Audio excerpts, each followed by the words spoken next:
Assalamualaikum warahmatullahi wabarakatuh. Halo ayah bunda, apa kabarnya?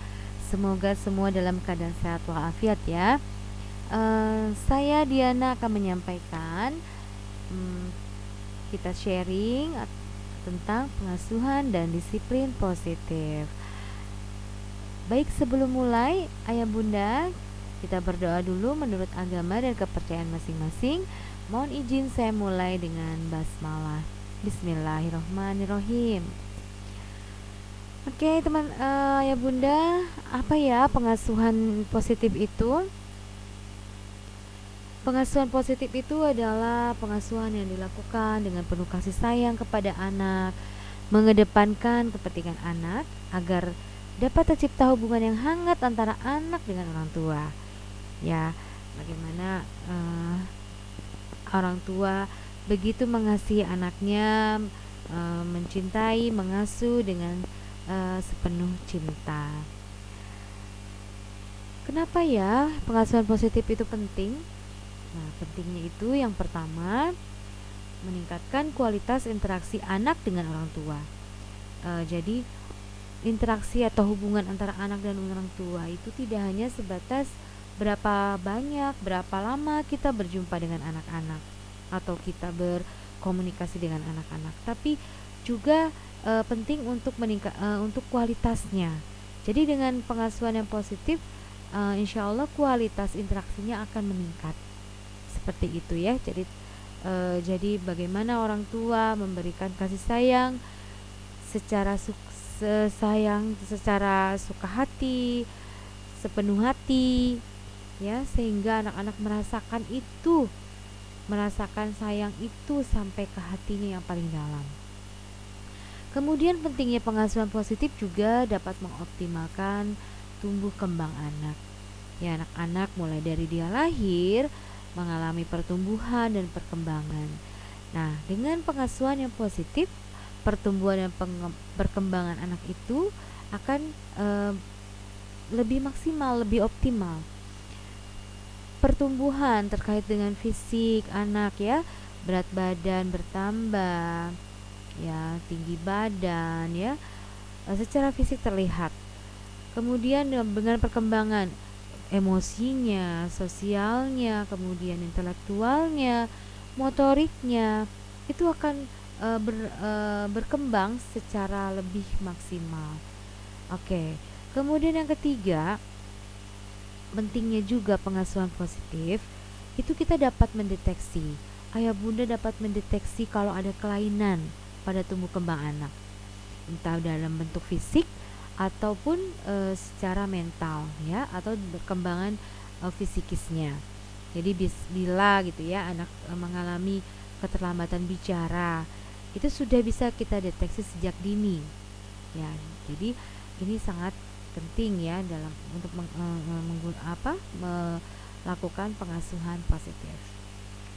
Kemudian pengasuhan positif juga dapat mencegah perilaku menyimpang pada anak. Ini apalagi terjadinya pada masa-masa remaja ya.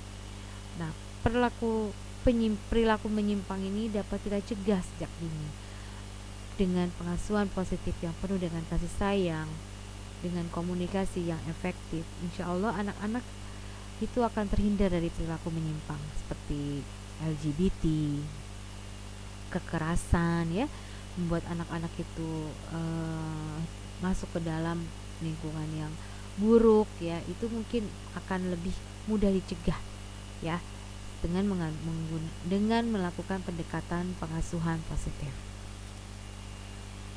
Siapa saja yang terlibat? Nah, yang terlibat itu adalah orang dewasa yang ada di rumah. Orang dewasa yang ada di rumah itu bukan hanya ayah bunda, tapi di sana ada kakek neneknya, mungkin juga ada kakaknya yang sudah dewasa, om dan tante, sampai pengasuh rumah tangga atau asisten rumah tangga. Itu juga termasuk bagian dari orang-orang yang terlibat untuk melakukan pengasuhan positif. Lalu masyarakat, lingkungan sekitar ya, tetangga kita, teman-teman dia, teman sebaya atau di atasnya, dan kerabat ya, saudara-saudara yang dekat dengan kita. Nah, ini juga termasuk orang-orang yang terlibat untuk pengasuhan positif. Lalu di sekolah. Di sekolah ada kepala sekolah, ada guru, ada petugas administrasi, mungkin juga ada petugas kebersihan, keamanan, pengelola sekolah.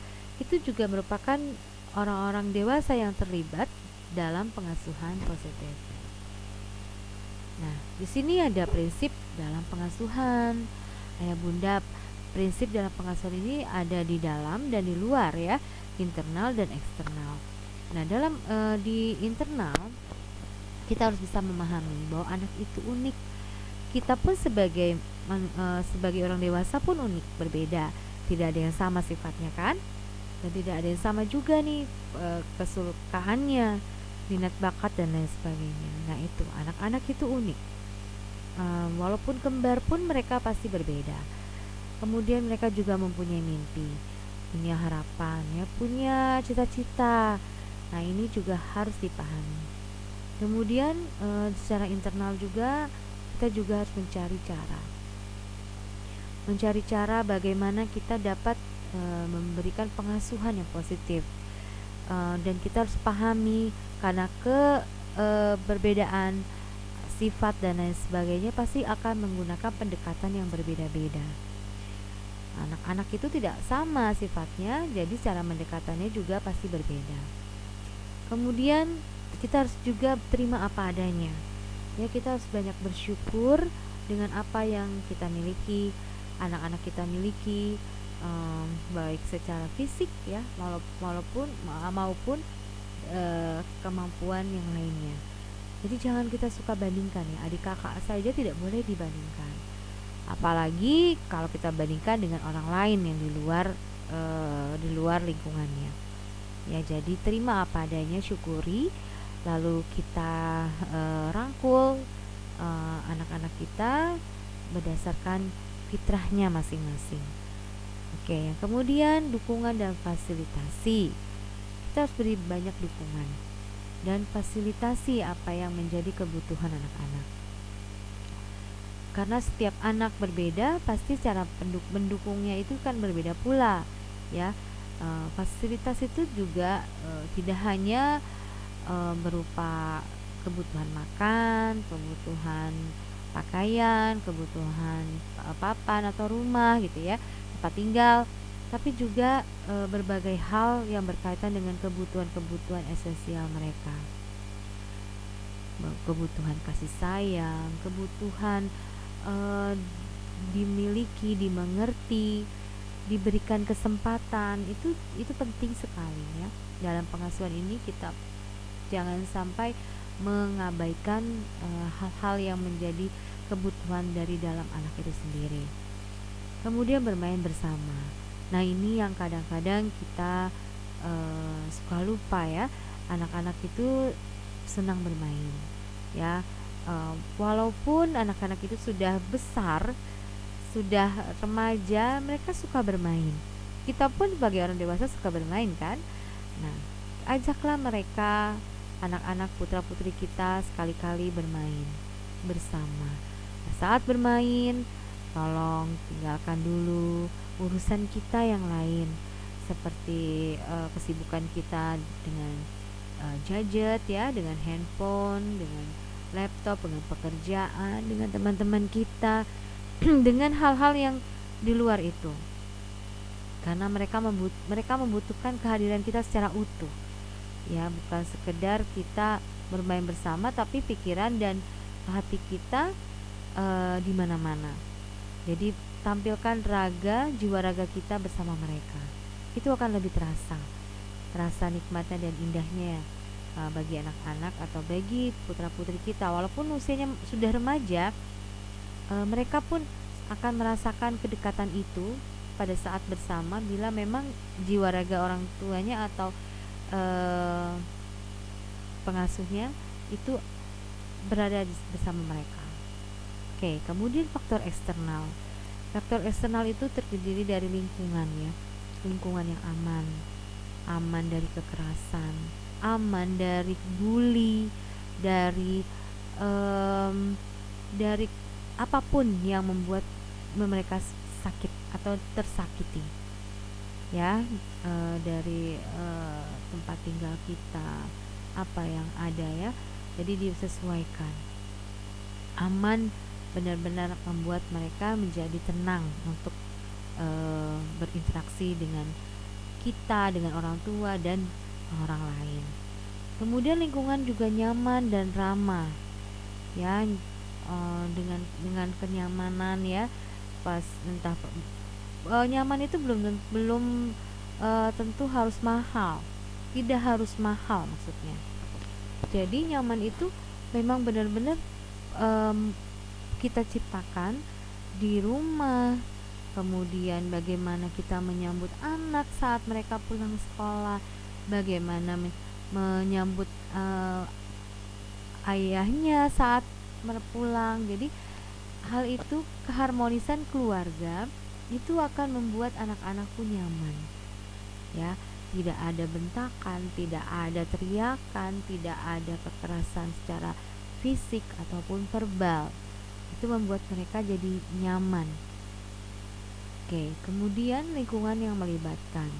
Maksudnya apa di sini? Anak-anak diajak untuk berdiskusi, diajak untuk memutuskan sesuatu.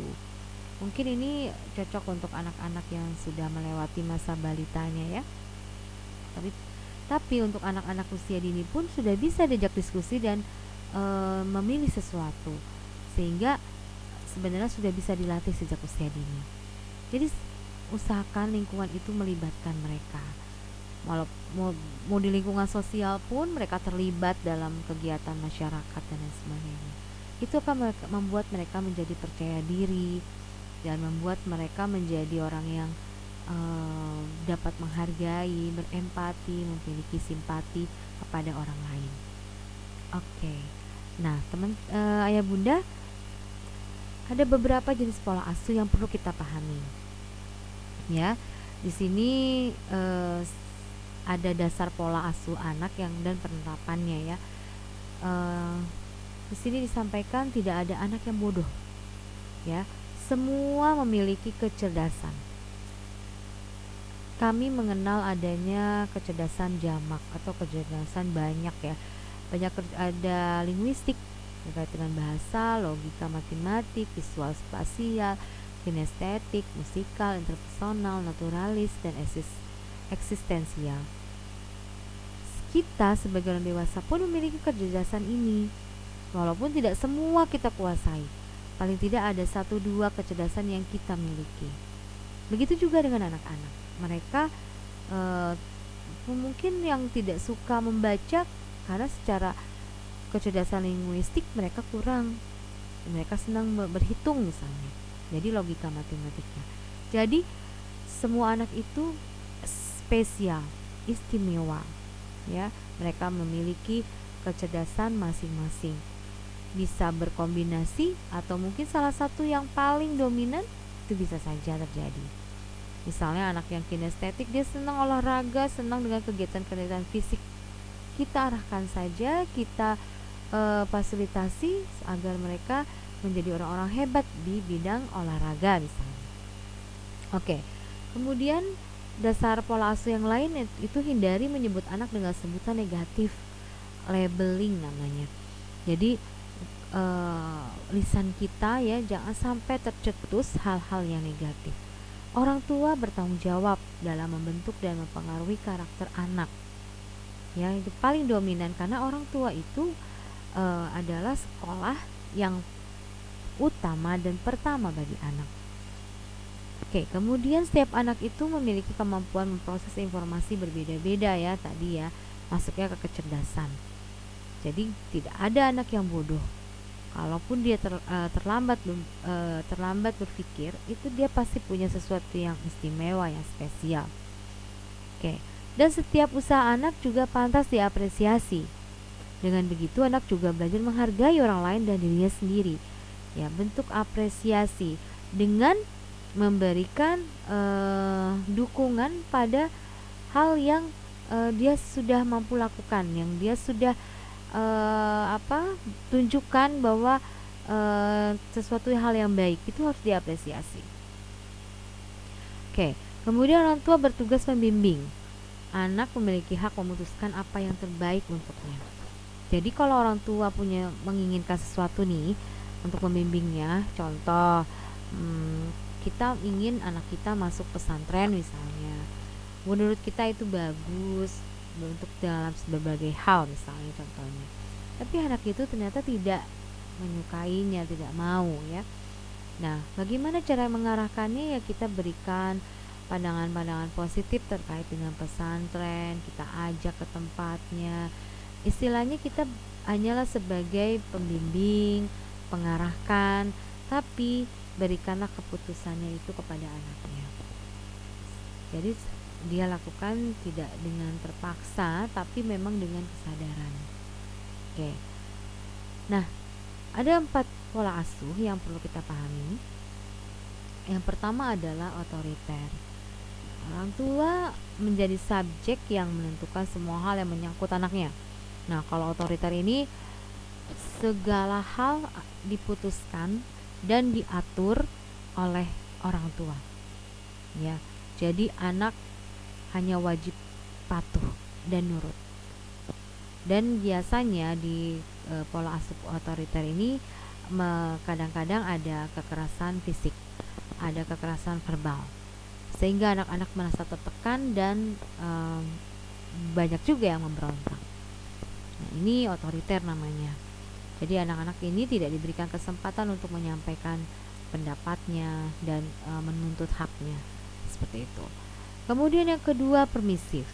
Nah, permisif itu pola asuh yang memungkinkan orang tua mengikuti setiap kehendak anak. Nah, ini adalah pola asuh di mana orang tua terlalu memanjakan anak, memberikan apapun yang diminta anak. Namanya permisif, ya. Nah, ini kurang baik. Ya, jadi apa saja dibolehkan, apa saja diberikan. Kalahlah orang tua sama anak kalau seperti ini. Yang ketiga, abai. Itu orang tua tuh cuek banget, tidak memperhatikan perkembangan anaknya. Jadi anaknya mau apa, mau bagaimana, kemudian mau melakukan apa, orang tua masa bodoh. Ini namanya abai, ya, atau cuek. Yang keempat, otoritatif. Nah, ini adalah bentuk pola asuh paling ideal. Perpaduan antara otoriter dan permisif, ya, di posisi tengah-tengah ya.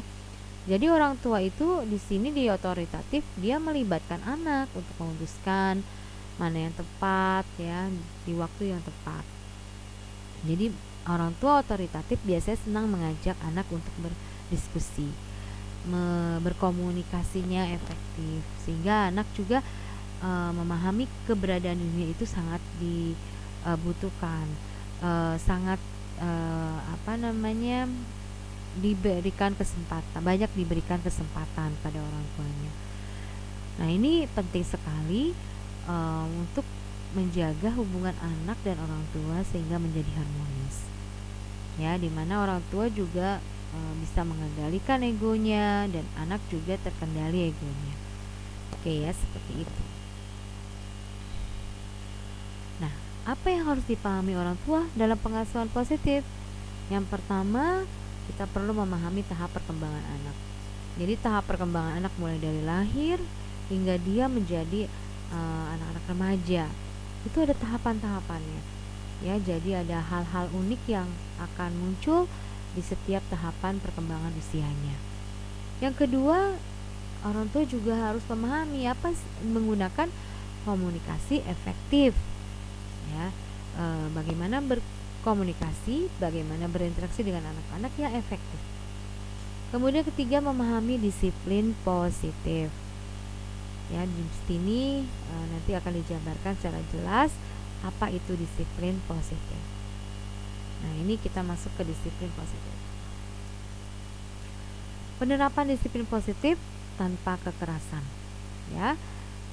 Upaya mengkomunikasikan perilaku yang efektif antara anak dengan orang tua. Nah, yang perlu digarisbawahi di sini adalah penerapan disiplin itu tanpa kekerasan, baik kekerasan fisik, verbal, atau hal yang lainnya. Namanya disiplin positif. Kemudian mengajarkan anak untuk memahami konsekuensi dari perilaku mereka.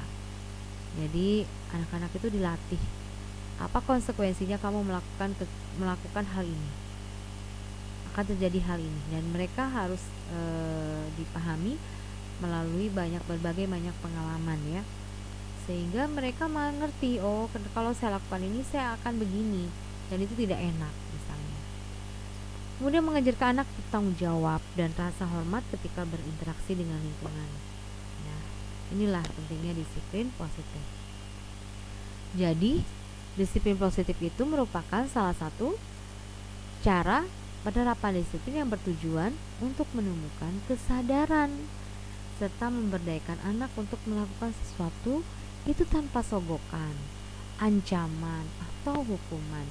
Ya, kita biasanya kan selalu maaf, mungkin orang lain ya,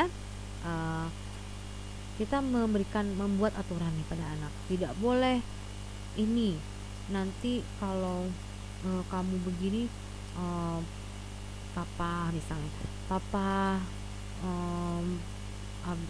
papa ambil, papa pergi, dengan ancaman tuh. Kalau dengan sogokan, jangan lakukan itu nih, nanti papa kasih duit misalnya, itu sogokan ya. Kemudian hukuman, wah kamu kalau begini nanti kamu papa hukum, masukin kamar mandi. Serem banget ya. Nah seperti itu. Jadi kalau yang namanya disiplin positif itu menumbuhkan kesadaran, nggak ada tanpa disogok atau diancam atau dihukum, anak sudah melakukannya. Yang apa sih yang dibutuhkan dalam penerapan disiplin positif? Itu adalah kesepakatan dan peraturan yang konsisten dengan pengendalian emosi yang baik. Nah, di sini siapa yang buat kesepakatan? Ya, orang tua dan anak. Karena namanya sepakat berarti ada satu orang atau dua orang lebih yang berkomunikasi, menyepakati sesuatu. Ya, kesepakatan itu nggak bisa sendiri. Sepakat itu berarti banyak orang yang terlibat. Di sini anak dan orang tua.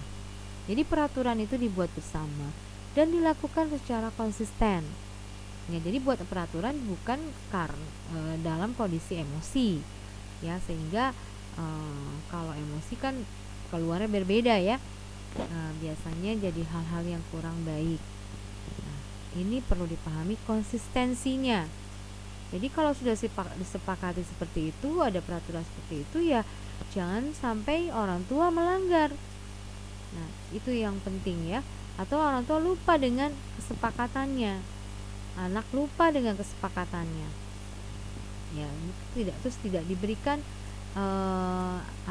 sesuai dengan aturan yang dibuat. Jadi nggak konsisten. Hal ini yang membuat peraturan itu jadinya tidak berarti apa-apa karena tidak konsisten dilakukannya. Misal contoh, orang tua memberikan aturan atau kesepakatan penggunaan handphone, misalnya durasi waktunya cuma 1 jam saja. Nah itu harus konsisten, kita setelah lebih 1 jam kita ingatkan, langsung mungkin diambil, mungkin disimpan di tempat yang lain. Nah itu juga berlaku konsisten, jangan sampai lupa ya, kita punya aturan itu gitu ya. Kemudian rutinitas yang terjadwal, jadi perlu juga membuat rutinitas ya, jadwal kegiatan anak dalam satu hari apa saja ya, karena sebagai sebagai pengingat bahwa setiap anak itu punya kewajiban seperti itu. Jadi sebaiknya ada rutinitas yang dibuat jadwalnya ya, apalagi anak-anak yang sudah atas balita ya, anak-anak yang sudah sekolah, yang sekolahnya sekolah formal, itu penting sekali membuat jadwal rutinitas. Kapan dia bangun tidur, kapan dia belajar, kapan dia makan siang dan lain sebagainya. Jadi anak itu sudah terbiasa ya, punya disiplin waktu yang terjadwal. Lalu kebiasaan baik itu ditumbuhkan ya. Jadi kebiasaan baik itu harus terus dilatih. Berawal dari biasa, kemudian terbiasa, lalu jadi pembiasaan. Nah, ini jadi karakter munculnya. Jadi kebiasaan baik itu harus terus-menerus diingatkan, dilatihkan, dan jangan cuma anak saja, tapi kita sendiri pun sebagai orang tua juga harus bisa memberikan teladan. Ya, dengan orang dewasa di sekitarnya juga. Contoh misalnya membuang sampah. Nah, kita sudah mengingatkan ya, sudah kita juga itu kan kebiasaan baik membuang sampah pada tempatnya. Nah, ini dibutuhkan teladan dari orang tua juga. Jadi orang tua juga harus menunjukkan dia buang sampah juga di tempatnya. Gitu. Jadi jangan sampai kita buat kita latih, kita harus membiasakan anak kebiasaan yang baik, tapi orang tua tidak lakukan. Jadi yang dibutuhkan dalam penerapan disiplin positif yang paling penting adalah konsisten. Ya, konsisten.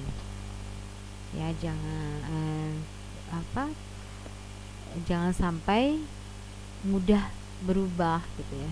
Jadi nggak konsisten, pelin-pelan, itu namanya kok tidak konsisten. Jadi harus konsisten, kemudian juga ada teladan, ada modeling yang dia lihat, kalau di sekolah oleh guru, kalau di rumah oleh orang tua. Oke. Nah, kemudian untuk disiplin positif itu beri dukungan, bukan sekedar pujian. Nah, apa ini ya? Nah, sebuah penelitian dilakukan oleh seorang profesor dari Stanford University, Carol Dweck, PhD, menemukan bahwa pujian itu bukanlah sesuatu yang baik untuk anak. Ya. Nah, ini menurut Carol itu pujian itu bukan yang baik, bukan sesuatu yang baik. Nah, pujian itu mengakibatkan seorang anak menjadi gila pujian. Wah. Dan mengukur diri mereka sendiri berdasarkan pujian dari orang lain, ketimbang memiliki penghargaan terhadap dirinya sendiri. Nah, ini menurut penelitiannya Carol Dweck. Jadi pujian fokus pada pelaku. Ini contohnya, good boy, anak soleh, anak pinter. Nah, kalau dukungan itu fokus pada perilakunya. Mama sangat menghargai usahamu, nak. Seperti itu ya. Jadi fokus pada perilaku yang dilakukan. Pujian hanya mengakui hasil yang sempurna, seperti kamu melakukannya dengan benar, kamu hebat, seperti itu ya. Dan dukungan itu mengakui usaha melalui ungkapan seperti kamu sudah melakukan yang terbaik, atau bagaimana perasaanmu dengan capaian saat ini. Nah, jadi yang kita berikan dukungan itu adalah usahanya, ya, bukan sekedar pujiannya ya. Jadi hal itu penting untuk kita mengakui bahwa usaha yang dilakukannya itu sudah baik gitu. Kemudian pujian itu mengajarkan anak untuk tergantung pada penilaian orang lain dan berubah demi orang lain. Sementara dukungan mengajarkan anak mengevaluasi diri dan berubah demi kebaikan diri sendiri. Oke ya. Mungkin di sini ada ini berdasarkan penelitian tadi ya. Kita selesaikan dulu ya. Tujuan dari pujian itu tentang persetujuan orang lain bahwa si anak sudah melakukan yang benar. Sementara dukungan bertujuan untuk menanamkan pemahaman tentang apa yang dipikirkan, pelajari, dan rasakan. Oke. Nah, yang tadi saya sampaikan ini memang untuk anak-anak usia tertentu ya. Kalau untuk anak balita, anak di bawah, anak usia dini masih membutuhkan pujian-pujian ya, terkait dengan meningkatkan rasa percaya dirinya dia. Nah, tapi kita juga penting memberikan dukungan pada perilaku baik yang sudah dilakukannya. Nanti kalau sejalan anak usia sudah mampu memiliki emosi yang baik ya, kemudian memiliki sudah secara mental ya, sudah lebih egosentrisnya juga sudah menurun. Nah, kita berikan dukungan positif seperti ini. Panduan disiplin positif. Jan Nelson dalam buku berjudul Positive Discipline memberikan beberapa panduan berikut ini. Yang pertama, perlu diketahui bahwa anak itu seringkali mendapat label negatif ya, kayak nakal gitu ya, adalah anak yang memiliki pemikiran kurang sesuai terhadap bagaimana mencapai tujuan mereka. Jadi orang tua itu perlu mendiskusikan dan meluruskan pemikiran yang keliru tersebut untuk dapat menerapkan disiplin positif ya. Jadi ya itulah makanya kenapa tidak boleh memberikan label-label negatif pada anak-anak, karena ini akan mereka rekam dalam otaknya dan menjadi pandangan yang keliru ya pada terhadap sesuatu. Jadi seperti sugesti diri, ya saya nakal seperti itu. Nah ini harus diluruskan. Kemudian luangkan waktu spesial untuk bersama dengan si anak supaya mereka merasa dianggap. Nah ini ya, di sebagian keluarga ada yang masih belum memikirkan hal ini. Kadang-kadang kita masih sibuk dengan urusan kita masing-masing. Apalagi kalau merasa anak sudah mulai besar, orang tua nggak penting gitu untuk berjalan bersama-sama dengan anak-anaknya. Padahal itu juga hal yang sangat penting. Kemudian menjelang tidur, ajak nih yang masih kecil ya untuk menceritakan momen-momen senang, sedih mereka, kemudian diskusikan tanpa memberikan judgement atau penghakiman. Ya, pada saat tidur ya, suruh anak bercerita tadi apa yang kamu alami, gimana kamu senang hari ini, kamu sedih, kenapa sedih gitu. Kemudian kalau dia mulai bercerita bahwa mungkin menurut kita dia salah gitu, anak itu salah, tapi ingat tidak memberikan penghakiman kepada mereka. Diskusikan, bantu mereka menyadari bahwa itu adalah sebuah kesalahan kalau anaknya bersalah. Nah kemudian gunakan bahasa yang positif ya. Jadi memang ini nggak mudah ya kalau terbiasa dengan hal-hal yang to the point gitu ya. Misalnya contoh anak lari gitu ya, sebenarnya tidak boleh lari gitu. Coba kita bayangkan nih, jangan lari. Nah kata jangannya itu biasanya sering diabaikan. Kata terakhir lari biasanya mudah diserap dan akhirnya dilakukan. Sering ya seperti itu. Jadi bagaimana kalau kita rubah dengan pelan-pelan, jalan saja. Jadi misalkan kata jangan juga bisa dirubah dengan kata-kata yang positif. Kecuali hal-hal yang sangat esensial ya, kata jangan dibutuhkan juga. Hanya untuk hal-hal yang bisa kita rubah dengan bahasa yang positif, kita rubah dengan bahasa yang positif. Jadi anak-anak terbiasa menerima hal-hal yang baik dan positif yang diterekam oleh otaknya. Kemudian terapkan time out positif. Jadi pada saat anak sedih, kecewa, biarkan anak itu bermain sesukanya. Misalnya dia senang mendengar musik atau bermain dengan boneka atau apapun yang membuat dia nyaman gitu loh. Setelah dia nyaman, baru kita tanya, kita diskusikan kenapa ya. Jadi itu berikan anak-anak itu waktu untuk sendiri dan menikmati kesenangannya. Itu pada saat-saat tertentu ya, biasa sedih atau kecewa. Kemudian ajarkan kepada anak bahwa kesalahan adalah kesempatan sangat baik untuk belajar. Nah jadi ini ya, ini juga sebenarnya berlaku juga buat kita orang dewasa ya. Jadi kita mulai memahami bahwa suatu kesalahan itu terjadi kita untuk belajar menjadi lebih baik. Jadi jangan biasakan kita menyalahkan orang lain ya. Jangan biasakan kita juga terlalu banyak menyalahkan diri sendiri misalnya. Yang penting adalah kita dapat mampu 3R nih. Recognize your mistake, reconcile, be willing to say sorry, and resolve. Jadi maksudnya apa? Kenali kesalahanmu apa, pahami juga, terus kita harus juga lakukan bisa mengucapkan kata maaf. Kita bisa memaafkan diri kita dan orang lain. Kemudian kita selesaikan masalahnya. Itu ya. Kalau pada saat kita melakukan kesalahan, kita lakukan hal yang itu sepertinya akan lebih menenangkan gitu loh. Jadi kita tahu kesalahan kita apa, lalu kita tidak akan mengulanginya. Nah, ini harus dibiasakan. Kita harus latih anak-anak itu. Jadi jangan sampai terbiasa orang tua itu balik menyalahkan orang lain. Saya maaf ya, saya pernah melihat seorang ya orang tua gitu ya, pada saat anaknya yang masih kecil itu terjatuh, yang dia pukul adalah lantainya.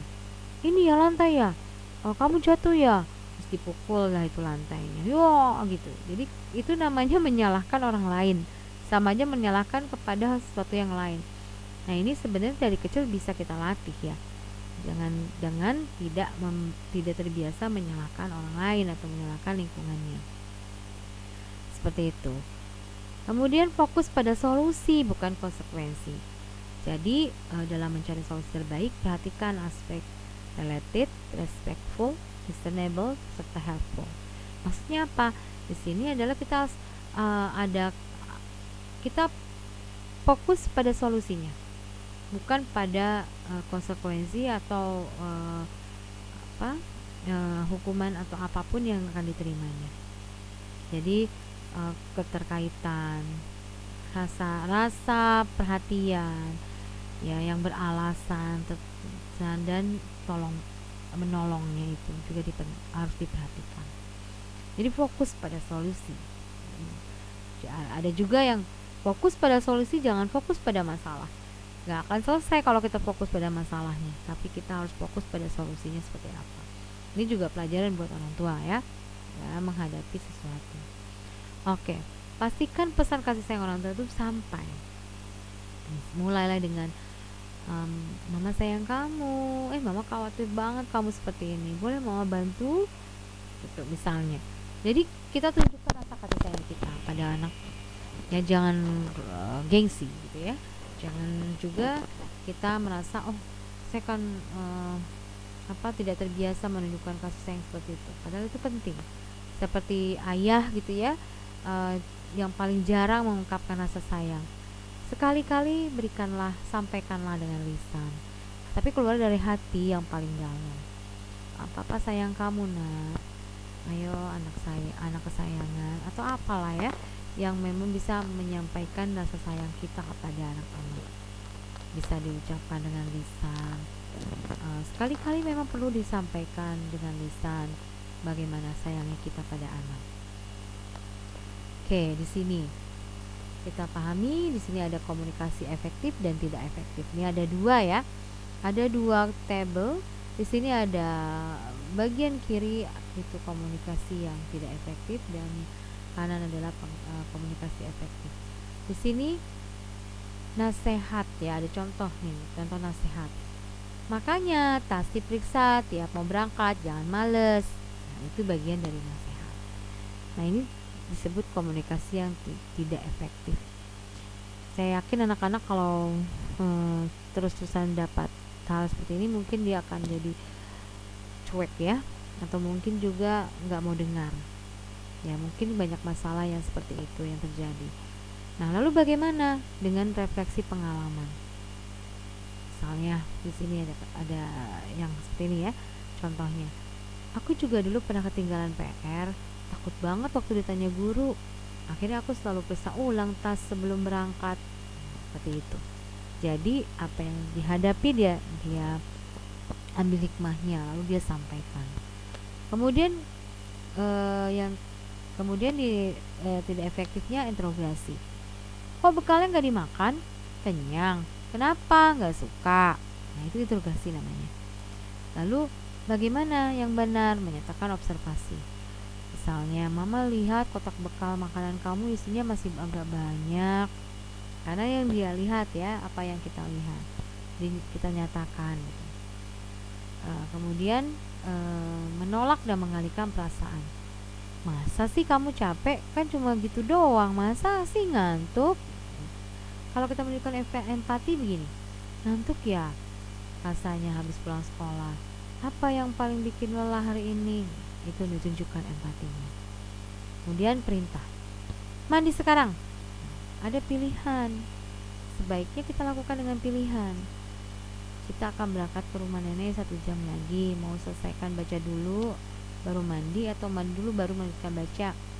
Jadi ini ada pilihan untuk anak-anak ya. Jadi mereka diajak untuk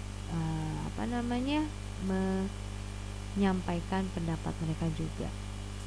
Oke. Nah, di sini pujian sebagai pencegah masalah disiplin. Nah, tidak jarang ya kita menerapkan disiplin itu dengan menangani hal salah pada anak. Padahal pencegahan seringkali lebih efektif. Dalam disiplin positif, pujian yang tepat dapat menjadi alat disiplin yang baik karena memberikan pengalaman belajar. Nah, di sini ada fokus pada kepuasan diri sendiri. Contoh kalimatnya, kalau nggak kelamaan chatting sama teman, PR-mu jadi cepat selesai ya. Sekarang malah bisa jalan-jalan. Nah, ini ya. Jadi fokus pada hal yang baik yang sudah dilakukannya. Kemudian spontan. Wah, kamarmu sudah agak berantakan lagi, jadi terasa lebih luas ya. Hal yang seperti itu. Jadi fokus pada yang sudah dilakukannya, hal yang baik. Ya, kita spontan, kita berikan apresiasi atau dukungan spesifik, misalnya karena sekarang lemarinya rapi, kamu jadi gampang cari bajunya. Nah, itu ya. Jadi beda dengan kalau kita katakan, nah gitu dong, jadi rapi kan sekarang, nggak seperti kemarin. Nah, itu namanya seperti penghakiman ya. Tuh, kemudian puji usahanya bukan hasilnya. Wah, kamu tidak mudah menyerah ya kak, ibu tahu tugas itu menantang untukmu, misalnya. Nah, puji usahanya tapi bukan hasilnya, walaupun hasilnya itu berhasil ya, sukses. Kemudian tulus, tidak ada pesan tersembunyi. Makasih ya, kamu mau sabar menunggu padahal ayah tahu kamu capek sekali. Tulus ya, menyampaikan kata maaf, terima kasih, tolong dengan hati. Tulus. Oke. Nah, disiplin positif.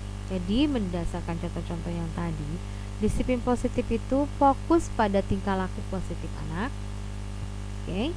Kedua, menghilangkan tingkah laku negatif anak tanpa omelan dan hukuman fisik. Ya, kemudian meyakini bahwa tidak ada anak yang nakal dan mengajarkan disiplin dengan cinta dan kasih sayang. Seperti itu. Jadi intinya mendidik anak dengan penuh cinta. Nah, anak-anak itu belajar dari kehidupannya. Ya, ini Dorothy mengatakan ya bahwa jika anak hidup dengan celaan, ia belajar memaki. Jika anak hidup dengan permusuhan, ia belajar membenci. Jika anak hidup dengan cemoohan, dia belajar rendah diri. Jika anak hidup dengan hinaan, dia belajar menyesali diri. Jika anak hidup dengan toleransi, ia belajar menahan diri. Jika anak hidup dengan dorongan, dia belajar percaya diri. Jika anak hidup dengan pujian, ia belajar menghargai. Jika anak hidup dengan diperlakukan adil, ia belajar keadilan. Jika anak hidup dengan rasa aman, ia belajar menaruh kepercayaan. Jika anak hidup dengan dukungan, ia belajar menyenangi dirinya. Jika anak hidup dengan kasih sayang dan persahabatan, ia belajar menemukan cinta dalam kehidupannya. Wow, keren ya. Baik, alhamdulillahirobbilalamin, semoga bermanfaat. Demikian yang bisa saya sampaikan. Mudah-mudahan kita semua selalu diberi kemudahan dan diberikan kebaikan untuk dapat menjadi orang tua, ayah bunda yang penuh cinta. Terima kasih, mohon maaf lahir batin. Yang salah datang dari saya dan benar datang dari Allah Subhanahu wa taala. Wabillahi taufiq wa hidayah. Assalamualaikum warahmatullahi wabarakatuh.